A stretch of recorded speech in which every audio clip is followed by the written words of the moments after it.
আমি আপনাদের আজকের এই এখানে উপস্থিত হতে পেরে আল্লাহ রাব্বুল আলামিনের দরবারে শুকর আদায় করি এবং আজকে উপজেলা যে কৃষি কর্মকর্তা মহোদয় আমাদের অন্যান্য ভাইদের প্রতি শুভেচ্ছা ও নমস্কার জানাচ্ছি।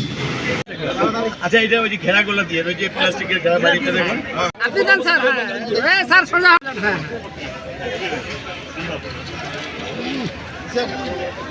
একটা জল পড়ে জল লাগাই দিন।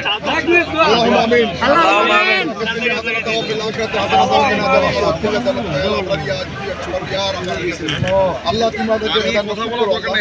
আল্লাহ আমাদের মাননীয় এমপি মহোদয় আজকে নিম গাছ দিয়ে বৃক্ষরোপণ করলে তাকে তুমি হেদার নসিব করে আল্লাহ।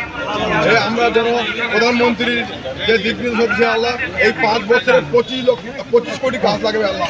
আমরা যেন সেই গাছ দেশের মানুষ লাগাতে পারি আর মানুষের উপকারের জন্য সিদ্ধ আল্লাহ তুমি আমাকে হেদার নসিব করো, নামাজ পড়ার তৌফিক দিয়ে দাও আল্লাহ। তুমি হালাল রুজি রোজগার করার তৌফিক দিয়ে দাও আল্লাহ। তুমি আমাদের সকলকে হেফাজত করো আল্লাহ। তুমি আমাদের সকলের গুনাহ মাফ করো আল্লাহ। দেশের প্রধানমন্ত্রী জনাব তারেক রহমানকে সুস্থতা দান করে আল্লাহ। তার মাধ্যমে এই দেশে যাতে আরো বেশি বেশি উন্নয়ন হয় আল্লাহ সেই তৌফিক দিয়ে দাও এবং সেই সঙ্গে আমাদের মাননীয় এমপি মহোদয়কে